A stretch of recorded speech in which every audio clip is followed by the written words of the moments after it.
بسم اللہ الرحمن الرحیم۔ سورۃ المومن۔ اس سورہ مبارکہ میں 85 آیات اور 9 رکوع ہیں۔ یہ سورت مکی ہے۔ شان نزول سورۃ المومن۔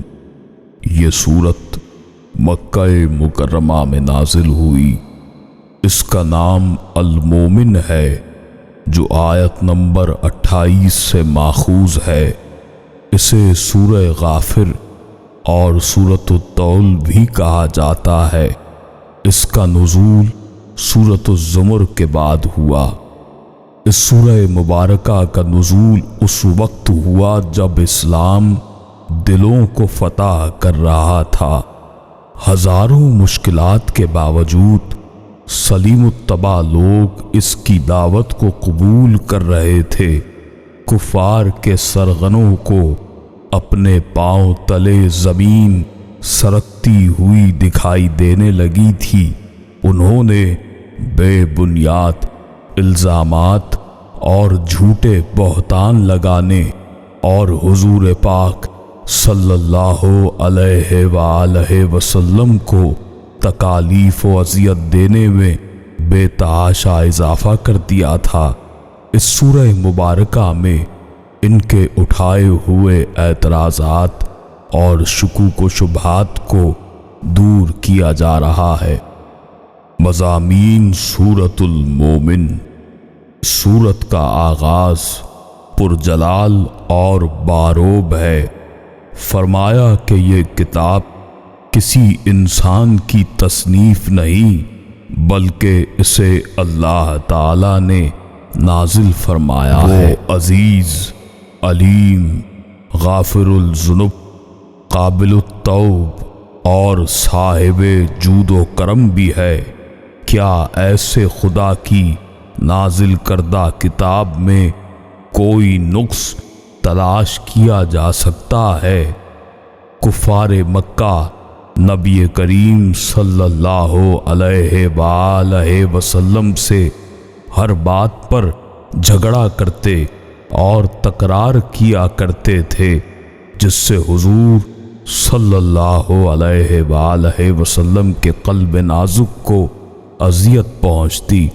اللہ تعالی اپنے حبیب صلی اللہ علیہ وآلہ وسلم کو تسلی دے رہا ہے کہ گزشتہ اقوام کے کفار بھی اپنے رسولوں کو اذیت اور تکالیف پہنچاتے تھے۔ وہ بات پر اپنے انبیاء و مرسلین علیہم السلام سے جھگڑتے اور اذیت دیتے تھے، جس کی وجہ سے غضب الہی کا شکار ہو کر تباہ و برباد ہو گئے۔ کفار مکہ نے اپنی روش ترک نہ کی تو وہ بھی اس ہولناک انجام کے لیے تیار ہو جائیں۔ ساتھ ہی یہ بھی بتا دیا کہ اے میرے حبیب صلی اللہ علیہ وآلہ وسلم، اگر یہ لوگ مجھے اپنا رب تسلیم نہیں کرتے تو کیا ہوا؟ فرشتے میری تسبیح و تہلیل میں لگے ہوئے ہیں، اور اہل ایمان اور ان کے والدین و اہل و عیال کی بخشش اور بلندی درجات کے لیے بھی مصروف التجا ہے۔ دوسری اہم چیز وہ یہ ہے کہ جب موسیٰ علیہ السلام نے فرعون کو دعوت حق دی اور معجزہ بھی دکھایا تو فرعون اپنے مشاورین کے ساتھ موسیٰ علیہ السلام کو قتل کرنے کی منصوبہ بندی کے لیے تائید حاصل کرنی چاہی، تو قوم کے ایک فرد نے مخالفت کی جس نے ابھی تک اپنا ایمان ظاہر نہیں کیا تھا۔ اس نے موسیٰ علیہ السلام کا دفاع کیا کہ فرعون لاجواب ہو گیا۔ فرعون سمیت تمام درباریوں پر سناٹا چھا گیا۔ اس مرد مومن کے نعرہ قلندرانہ نے فرعون کے منصوبوں کو خاک میں ملا دیا۔ پھر فرعون نے ایک بہت بلند مینارہ تعمیر کرنے کا حکم دیا تاکہ اوپر آسمان میں جھانک کر یہ تسلی کر لی جائے کہ موسیٰ علیہ السلام کا خدا زمین و آسمان کہیں پر بھی نہیں، تو اب ہم اسے کہاں ڈھونڈیں؟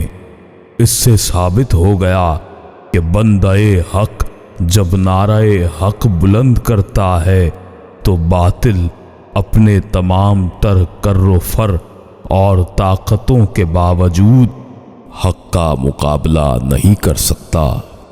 سورت میں مختلف مقامات پر اللہ کی توحید اور کبریائی پر تکوینی دلائل پیش کیے گئے ہیں تاکہ سننے والے کو حق الیقین نصیب ہو جائے کہ جس کی قدرت کے یہ کرشمے ہیں وہی رب السماوات والارض ہے۔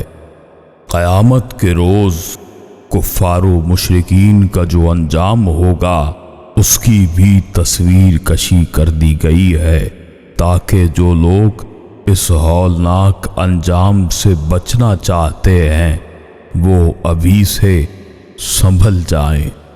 مختصر خلاصہ سورۃ المومن۔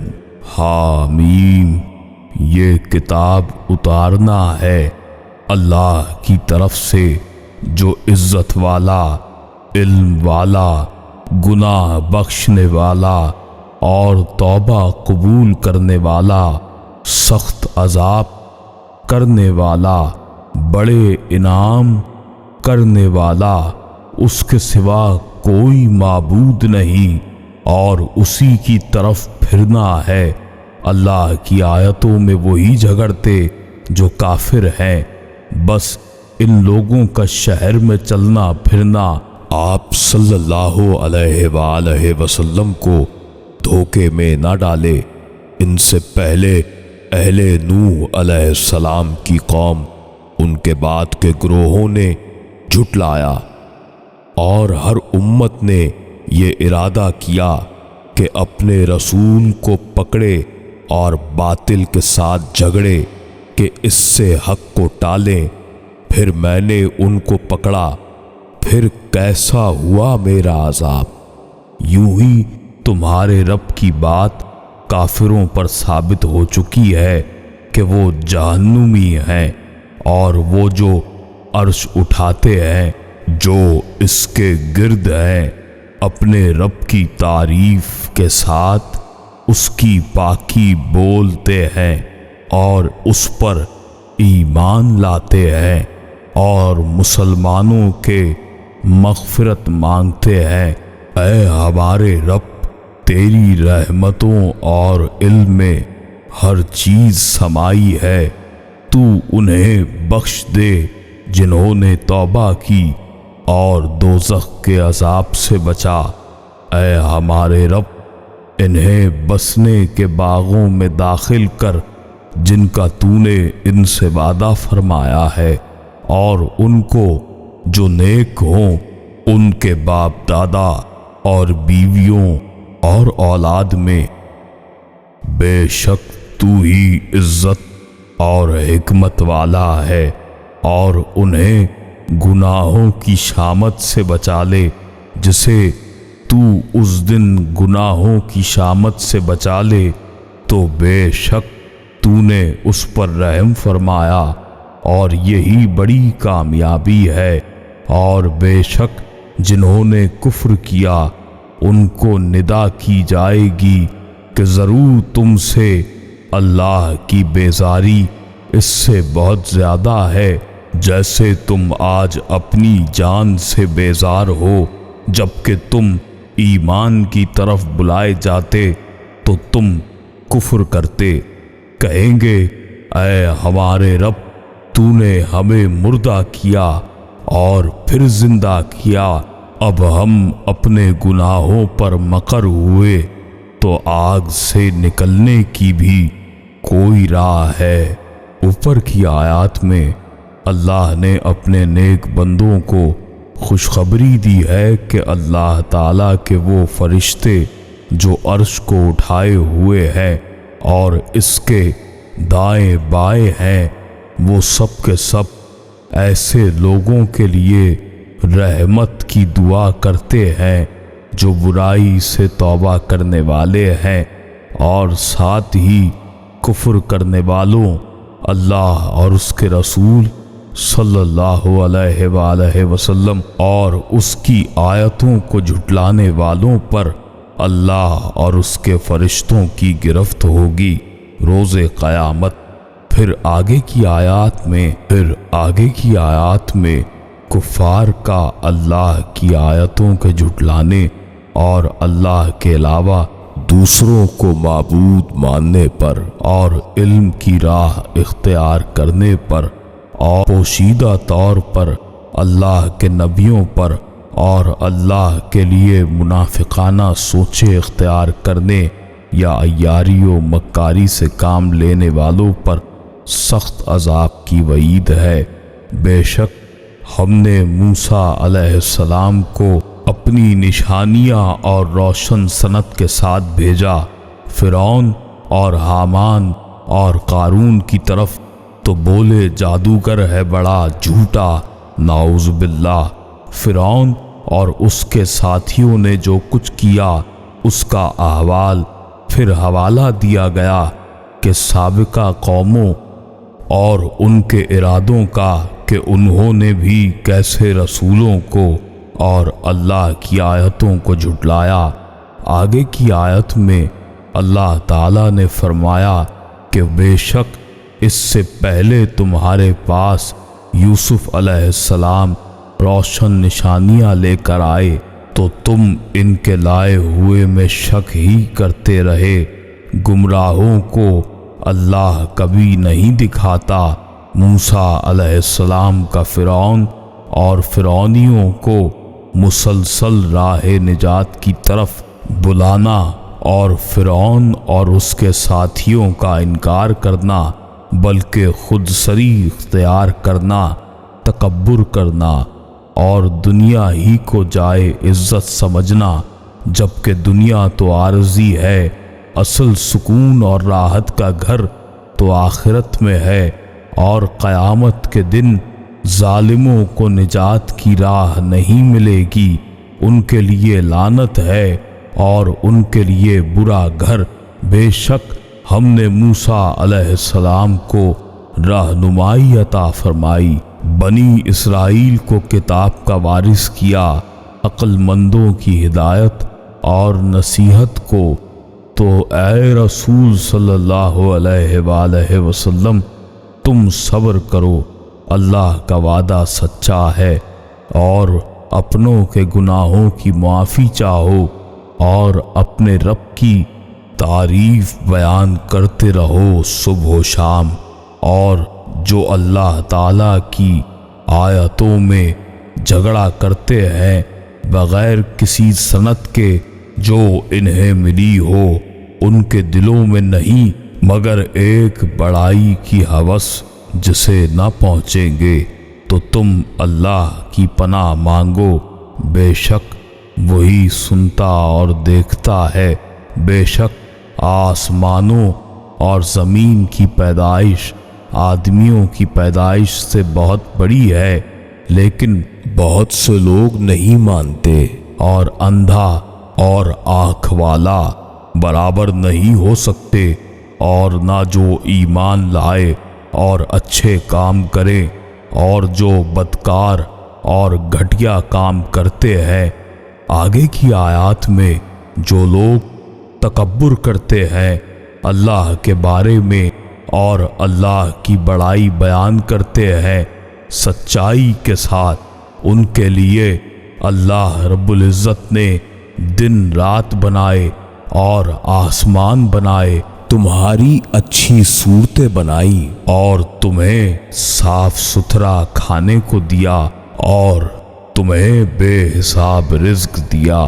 یہ ہے تمہارا رب بڑی برکت والا، اور اللہ رب ہے سارے جہانوں کا، وہی زندہ ہے، اس کے سوا کسی کی بندگی نہیں، تو اسے پوجو، خالص اسی کے بندے ہو کر سب خوبیاں اللہ کے لیے جو سارے جہانوں کا رب ہے۔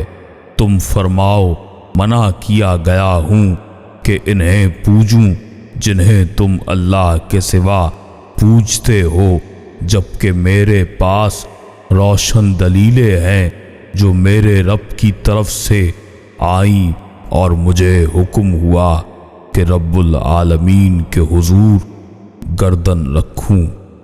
آگے کی تمام آیتوں میں ہے کہ اللہ نے ہر قوم پر رسول بھیجے اور پیغام حق پہنچایا گیا، اور نافرمانی خود سری کرنے والوں پر اللہ نے سخت گرفت کی، اور اس کے آگے اللہ تعالیٰ نے دنیا کے نظام کے بارے میں اور جو نعمتیں اس نے عطا کی ان کا ذکر، اور اس کے ساتھ اس دستور کو بھی بیان کیا کہ پہلے اللہ انسانوں کو آگاہی دیتا ہے اور خیر کی راہ ظاہر کرتا ہے، پھر جب نافرمانی اور خود سری کی جاتی ہے تو پھر اللہ گرفت فرماتا ہے۔